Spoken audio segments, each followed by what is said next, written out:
Assalamualaikum warahmatullahi wabarakatuh. Rekan-rekan Sobat Digital Kreatif, saya Asep Maulana Rohimat.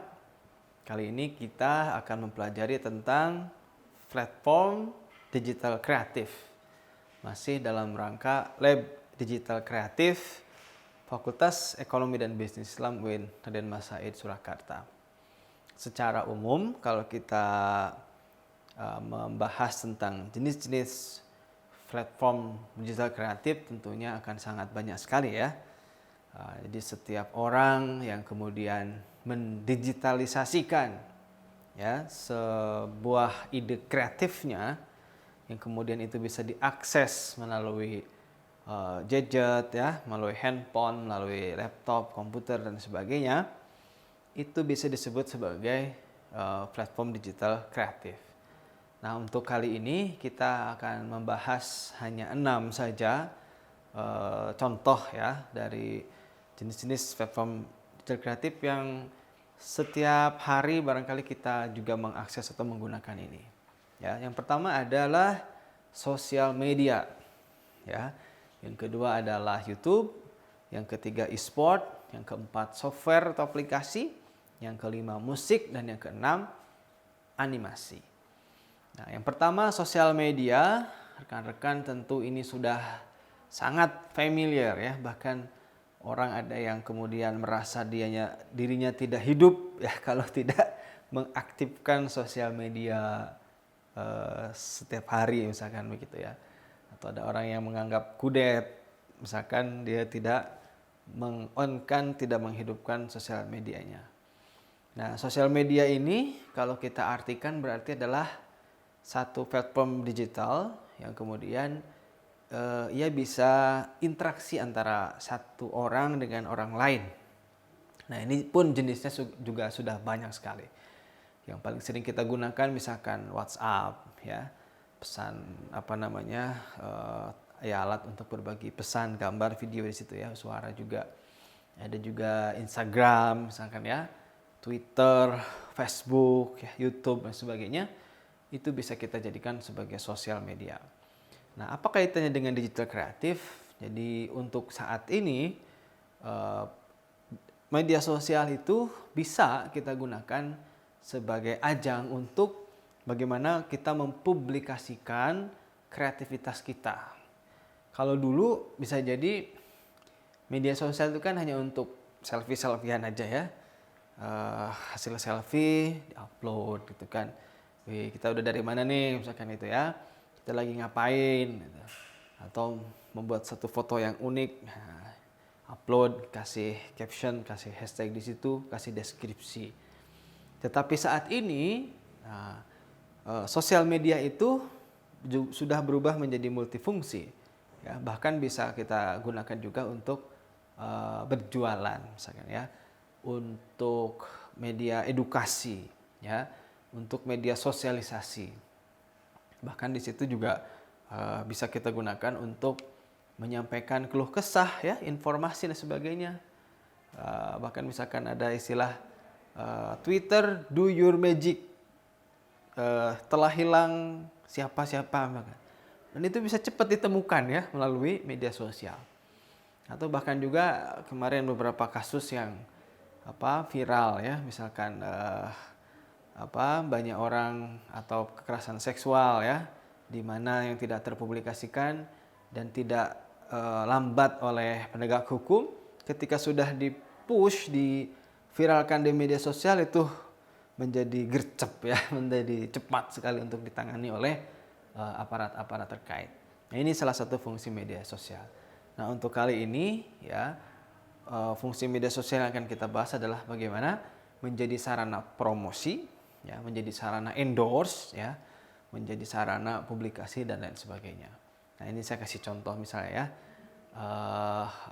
kita punya media sosial Instagramnya Febi One Mart ya, Febi One Mart satu unit usaha di Febi ya, di situ di bawah konsorsium lab dan juga edisi dan juga mahasiswa yang magang di situ ya, praktek jualan secara modern di minimarket modern ya.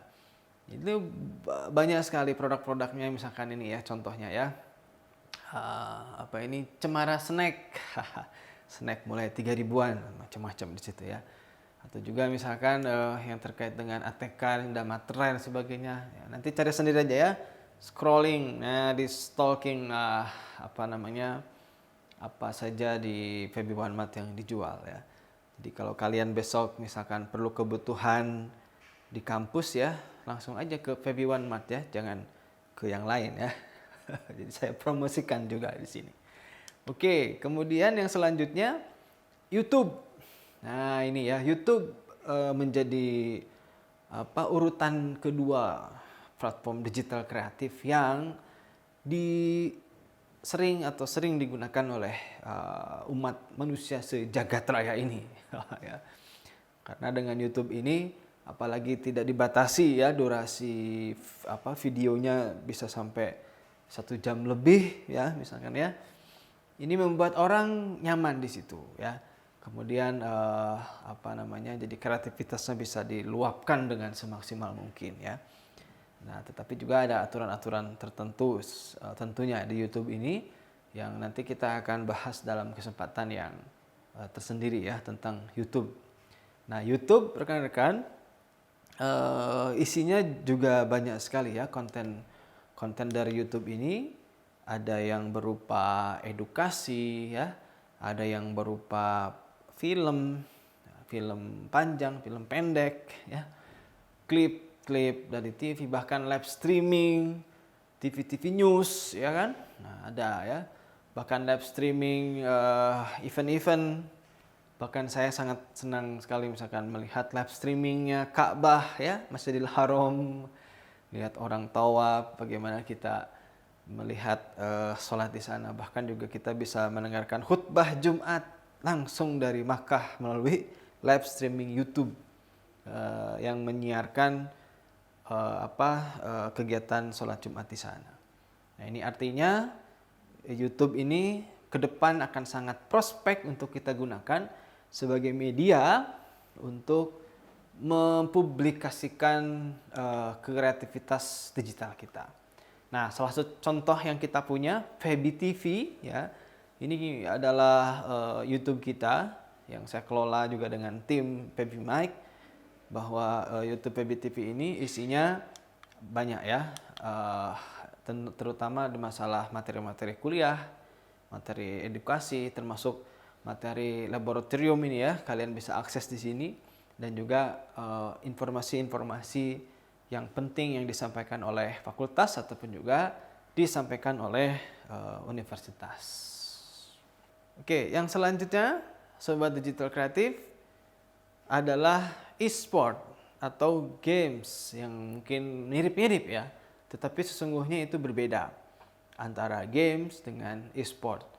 Kalau dulu kita pernah melihat atau bahkan bermain ya, termasuk saya juga penyuka game, PS misalkan atau yang lainnya. Tetapi kalau e-sport itu lebih ke bagaimana games permainan yang di situ ada battle-nya ya, ada pertarungannya atau ada persaingannya. Nah, kemudian itu dilombakan secara profesional ya. Ada lembaga penyelenggara ya, ada penontonnya gitu. Ada hadiahnya, ada aturan-aturannya. Nah, kalau di games itu kan bebas-bebas aja ya. Yang penting kita main pakai stick misalkan ya. Mau main dari subuh sampai subuh lagi misalkan gitu. Waktunya tak terbatas ya, jadi terserah gitu. Dilakukan di warnet, di game online atau di handphone atau di rumah sendiri, di kamar sendiri misalkan ya. Nah, tapi kalau e-sport itu tidak, e-sport itu dilakukan secara profesional. Ada jadwalnya, ada aturannya, ada penyelenggaranya. Nah, dan yang paling menarik terkait dengan digital kreatif adalah dengan e-sport, kemudian kita bisa meraih hadiah di situ, bisa meraih prestasi, ya. Kita dapat piala, dapat sertifikat, dan tentunya dapat hadiah uang. Nah, ini yang menarik ya. Salah satu contohnya misalkan Dota pernah membuat satu turnamen e-sport ya dengan hadiah sebesar $18 juta Amerika. kalikan saja dengan rupiah saat ini ya, itu bisa berapa begitu. Dan itu bisa membuat prestasi membanggakan juga bagi negara yang diwakili. Karena biasanya juga kalau sudah level internasional, maka itu akan membawa nama baik negaranya masing-masing. Nah, bagaimana dengan Indonesia? Nah, Indonesia juga saya kira sekarang sudah mulai banyak pelaku ya atau atlet daripada e-sport ini. Nah, misalkan juga sudah ditayangkan di TV ya, TV nasional. Kemudian juga sudah dilombakan, ada hadiah dari presiden, ada piala presiden, piala Menpora misalnya ya. Atau bahkan juga ada wacana e-sport ini masuk ke dalam kurikulum sekolah. Nah, ini yang perlu aturan yang jelas ya, supaya nanti anak-anak justru tidak menjadi alibi ya, menjadi alasan. Dia tidak masuk sekolah, alasannya apa? Saya sedang latihan e-sport gitu ya. Itu kan jadi salah kalau begitu ya. Karena e-sport itu tentu tidak sekedar main game. Tadi saya sampaikan ya bahwa e-sport itu harus ada pelatihnya, dijadwal dengan baik gitu. Ada lembaganya gitu. Dan juga nanti atletnya pun selain diajari untuk bermain gamesnya, tetapi juga untuk mengelola fisiknya pun tetap diajarkan ya. Jadi olahraganya itu tetap ada. Karena bisa dibayangkan berjam-jam menghadapi komputer ya, itu akan membuat mata kita sakit ya kan gitu. Baik. Sobat Duta Kreatif, misalkan ada satu contoh kalau di Indonesia ya, kita pernah ada acara-acara event e-sport ini, lomba e-sport ya, dengan ditayangkan oleh beberapa TV nasional ya. Nah, misalkan ini ada e-sport star grand final ya, mempertemukan antara dua klub, dua tim e-sport ya. Dan ini pun ternyata ya banyak yang nonton begitu ya. Artinya ketika sudah tayang di televisi, itu berarti televisi itu sudah menganalisis program tersebut bisa menghasilkan banyak penonton dan orang kemudian akan beriklan di situ. Nah, ini artinya kreativitas berupa digital e-sport ini juga sudah sangat digemari ya. Nah, tapi sekali lagi tadi kalau misalkan Anda tanya kepada para atlet itu, apakah mereka pun juga secara formal bersekolah atau berkuliah, saya kira mereka juga adalah seorang pembelajar ya. Jadi tidak sekedar sehari-hari menghabiskan waktunya dengan bermain game saja, itu tidak ya. Karena kalau dikelola dari secara profesional, itu ada pelatihnya, ada latihan terjadwal gitu ya.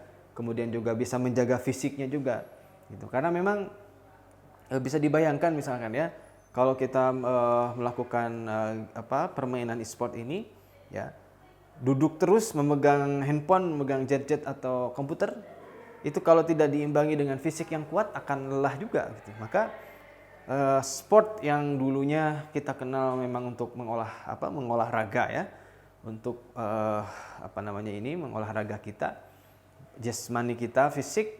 Nah, kalau ini kan lebih ke soft fisiknya ya, tetapi fisik pun di situ ada gitu. Jadi tidak sekedar main, tidak sekedar menghabiskan waktu, menghabiskan pulsa atau data untuk melakukan e-sport ini ya.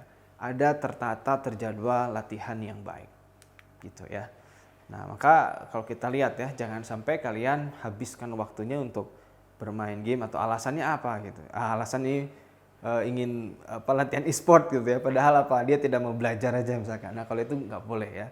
Jadi kalau betul-betul e-sport itu memang harus ada pelatihnya, harus ada lembaga yang kemudian melatihnya secara profesional. Itu. Tapi kalau misalkan hanya sekedar bermain ya, seperti gambar di berikut ya. Nah, ini kan ada anak-anak yang berseragam sekolah, SMP, SD begitu, dengan santainya ya, dengan mata fokus ke layar, dan itu hanya untuk bermain game saja. Itu bukan e-sport ya. Meskipun dia bilang atau izin ke orang tuanya mau latihan e-sport, nggak bisa latihan e-sport di warnet misalkan ya, atau di tempat game online, itu nggak bisa ya. Jadi harus betul-betul profesional gitu ya. Nah, kalau secara agama kita, secara agama Islam, menghabiskan waktu itu kan sebuah yang mubazir ya, dan itu akan membuat prestasi kita tentu akan hilang. Maka e-sport itu dianggap lebih banyak manfaatnya ya, meskipun ada juga ya yang madaratnya kalau tadi tidak dikelola dengan baik ya. Tetapi kalau games atau permainan biasa, saya kira itu lebih banyak madorotnya lah, jadi nggak usah diikuti ya. Nah, gitu. Oke. Baik, rekan-rekan, selanjutnya salah satu bentuk platform digital kreatif yang bisa kita gunakan ya untuk mengekspresikan kreativitas kita adalah berupa software. Ya, software atau aplikasi. Kita tahu software itu artinya adalah perangkat lunak. Sedangkan padanannya itu namanya hardware atau perangkat keras. Nah, di dunia digital harus ada dua itu ya. Ada perangkat lunaknya, ada perangkat kerasnya. Dan ditambah satu berarti kalau sekarang ya. Dua ya, listrik dan juga kuota internet. Nah, gitu.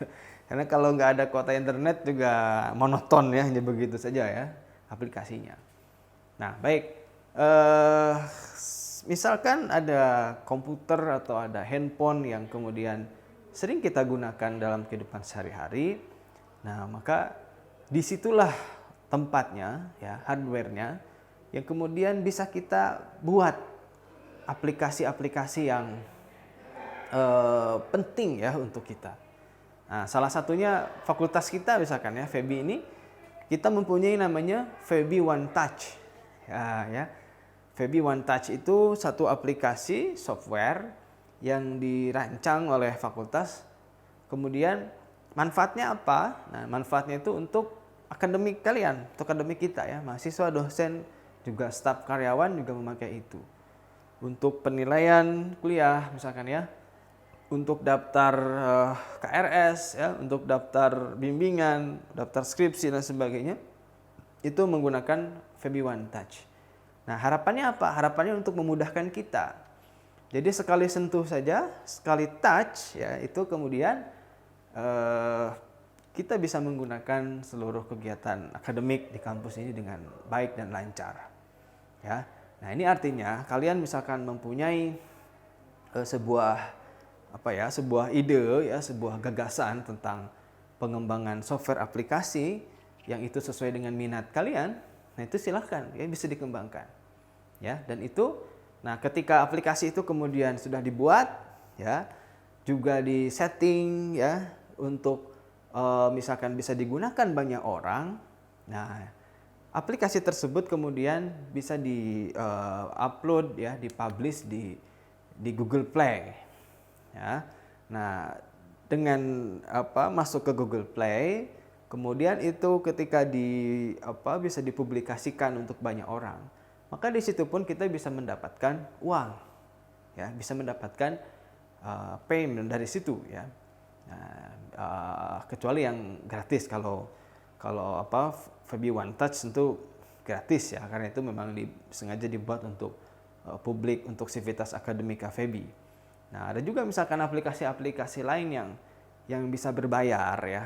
Misalkan ada aplikasi belajar online yang namanya Ruang Guru misalkan ya, yang sudah sangat populer dan kreatif itu menurut saya. Itu kemudian orang-orang rela membayar sejumlah uang untuk mengaktifasinya ya, untuk mendapatkan paket-paketnya.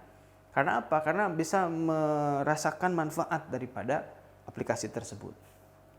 Nah, ini bisa menjadi inspirasi juga bagi kalian, saya kira ya, bagaimana kita membuat satu inovasi baru ya, yang sesuai dengan keinginan kita, sesuai dengan kreativitas kalian yang dipunya. Nah, buatlah semacam aplikasi tersebut. Gitu. Jadi yang biasanya kreativitas kita itu dibuat atau secara manual ya, di kertas misalkan atau berupa bentuk hardware atau apa ya. Nah, coba sekarang mulai didigitalisasi ya. Digitalisasi itu artinya kemudian nanti dibuatlah semacam aplikasi perangkat lunak. Nah, dan itu bisa diakses oleh semua orang gitu. Karena kalau sudah muncul, sudah dipublish di internet, itu kan sudah ke berbagai macam dunia bisa diakses ya. Sehingga kemanfaatannya bisa lebih banyak. Baik, selanjutnya sobat kreatif, kita tahu juga bahwa ada dunia musik. Nah, dunia musik ini juga merupakan bentuk kreativitas ya.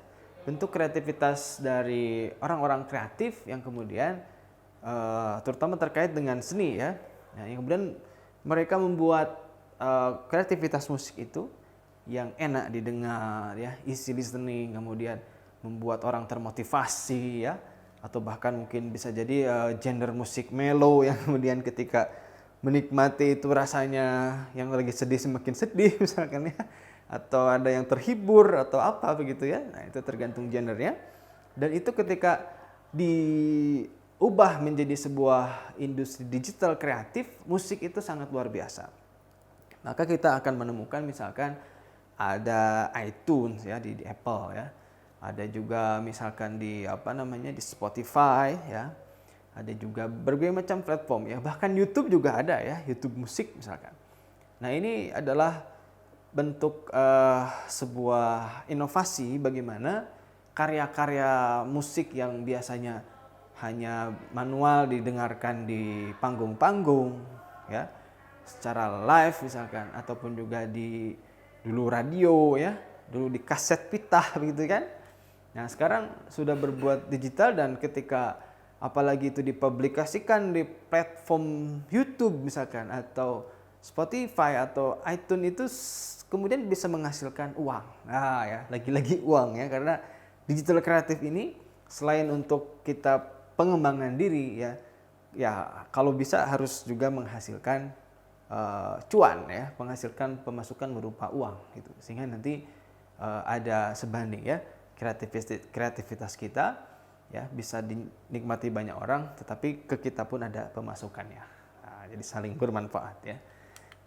Selanjutnya rekan-rekan sobat kreatif adalah animasi. Nah, ini animasi juga secara lebih lengkap nanti ada sesi tersendiri ya. Bagaimana cara membuatnya misalkan ya, ataupun bagaimana cara mengelolanya. Nah, tapi pengantar di sini bahwa animasi itu juga menjadi satu prospek digital kreatif yang sangat mencerahkan ya ke depan begitu. Bahkan ya saat ini sudah cukup naik trennya ya. Nah, apalagi di segmentasi misalkan anak muda seperti kita, bahkan segmentasi anak-anak. Nah, ya. Bisa jadi juga orang dewasa suka ya terhadap animasi-animasi ya.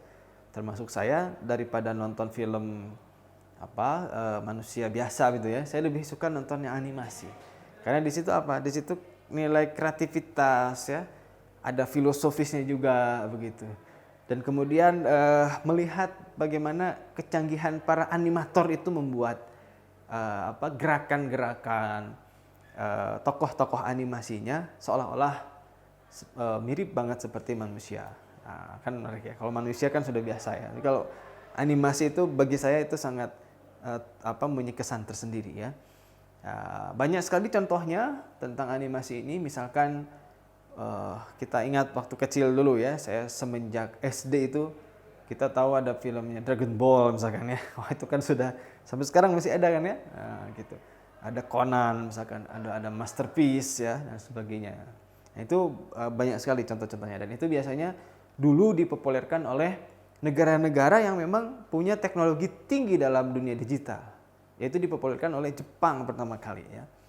Indonesia saat ini alhamdulillah sudah bisa membuat jenis film animasi seperti yang dibuat oleh Jepang ya. Salah satunya adalah Battle of Surabaya. Nah, film ini menceritakan tentang bagaimana masyarakat Surabaya pada tanggal 10 November ya, kemudian mereka berbahu-bahu melawan penjajah Belanda yang pada waktu itu datang kembali ya, karena Indonesia sudah merdeka. Dan akhirnya kemudian 10 November diperingati sebagai Hari Pahlawan. Nah, saya tahu yang membuat film ini adalah dari salah satu kampus di Jogja ya, Prof. Suyanto. Saya pernah ketemu dengan beliau, itu memang targetnya itu. Jadi kreativitas mahasiswa di kampus tersebut kemudian disalurkan melalui membuat animasi dalam film ini. Dan akhirnya bisa masuk ke layar lebar dan banyak ditonton oleh banyak orang ya, tiketnya terjual habis dan akhirnya apa? Bisa mendapatkan uang. Ya, itu ya. Namanya bisnis film kan di situ. Nah, atau yang lain misalkan yang sangat populer saat ini ya bagi anak-anak. Nah, ini anak saya juga sangat seneng nih nonton film ini. Yaitu yang disebut dengan film Nusa dan Rara. Wah, ya. Kalau ini memang gender filmnya itu lebih ke religius ya, lebih ke animasi Islami. Bagaimana keluarga Nusa dan Rara ini memberikan contoh bagi anak-anak kita bagaimana mereka secara etika ya, secara akhlak bergaul dengan teman-temannya, bergaul dengan orang tuanya. Itu sangat bagus sekali. Dan di situ ada nilai-nilai dakwah ya kalau bahasa Islami ya. Di situ ada nilai-nilai edukasi yang sangat bagus. Dan ini sangat tepat ketika ditujukan untuk segmentasi anak-anak. Nah, yang selanjutnya setelah Nusa dan Rara muncul lagi namanya film Rico the Series. Ini juga menarik sekali ya. Kalau Rico ini lebih ke bagaimana ada materi-materi saintifik di situ ya. Ada materi-materi keilmuan sains yang kemudian dikemas animasi dan juga dikaitkan dengan masalah agama atau religi. Nah, ini artinya bahwa kreativitas kita ya dalam hal animasi ke depan sangat banyak prospeknya. Jadi prospeknya masih tinggi. Nah, itu silahkan ya rekan-rekan digital kreatif, ide-ide pemikiran yang saat ini sudah ada di benak kalian ya, coba dibuat menjadi digital ya, dibuat menjadi digital. Kemudian setelah itu dipublikasikan di internet secara masif dan disitulah berarti kalian sudah mampu ya menyampaikan kreativitasnya untuk banyak orang dan tentu akan bermanfaat untuk banyak orang. Terima kasih, kita ketemu lagi dalam pertemuan atau materi selanjutnya. Terima kasih, saya Asep Rahmat. Assalamualaikum warahmatullahi wabarakatuh.